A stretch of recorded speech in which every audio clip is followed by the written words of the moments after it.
5 efectos sorprendentes del sonido en las plantas que debes conocer.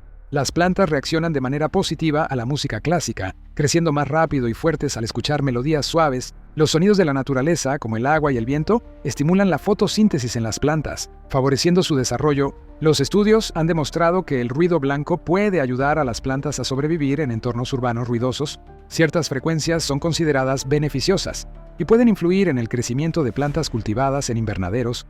La vibración de sonidos específicos puede aumentar la germinación de semillas al activar genes relacionados con el crecimiento. Si quieres más datos fascinantes sobre la naturaleza, sígueme para contenido diario que expande tu conocimiento.